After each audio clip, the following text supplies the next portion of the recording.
नमस्ते प्रणाम मेरे यूट्यूब चैनल पे आप लोग का स्वागत है। और देखिए मैं एक बहुत सुंदर नाच कारवा के सुना रही हूँ। आप लोग सुनिएगा और ढेर सारा प्यार दुलार आशीर्वाद जरूर दीजिएगा। कमेंट करके बताइएगा कि मेरा गाना आप लोगों को कैसा लगा। आप लोग सुनिएगा पूरा गाना, बहुत मजाकिया बहुत बढ़िया गाना है।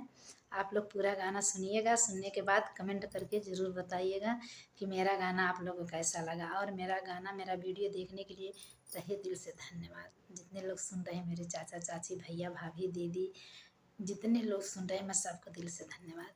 और चैनल को ज़्यादा से ज़्यादा शेयर करिएगा वीडियो को। नैहरे में लागे नाही मानवा हो, सैया लै चला गवानवा। नैहरे में लागे नाही मानवा हो, सैया लै चला गवानवा। नैहरे में लागे नाही मानवा हो, सैया लै चला गवानवा। लै चला गवानवा, सैया लै चला गवानवा।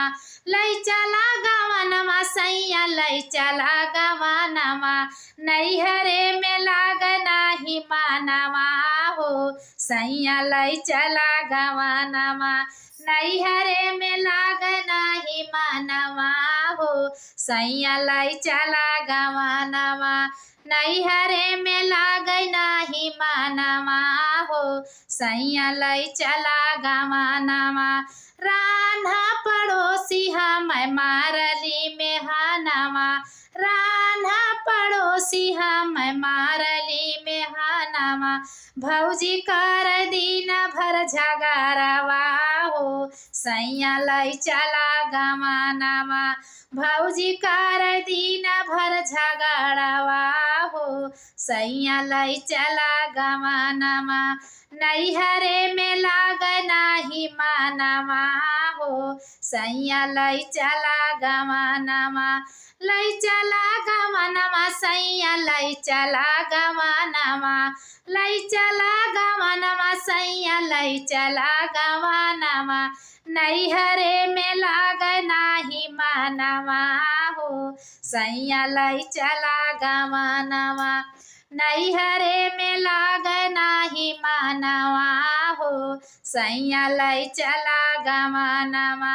सखिया सहेली सब भैली लरकोरी, संघमई के सखिया सब भैनी लरकोरी। भैनी लरकोरी हो, भैली लरकोरी।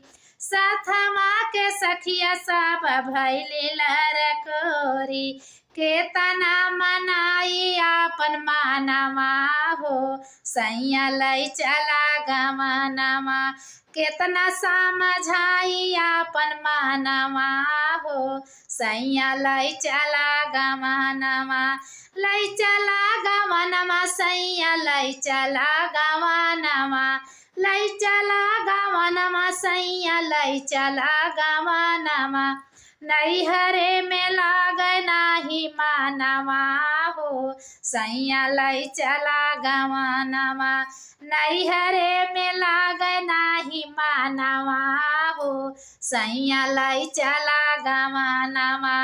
नैहरे में लाग नाही मानवा हो, सैया लै चला गवानवा। मेरा गाना ये आप लोगों को कैसा लगा कमेंट करके प्लीज़ ज़रूर बताइएगा। चैनल को ज़्यादा से ज़्यादा शेयर करिएगा और कमेंट करके बताइएगा कि मेरा गाना आप लोगों को कैसा लगा। ये चुटकुला गीत आप लोगों को कैसा लगा।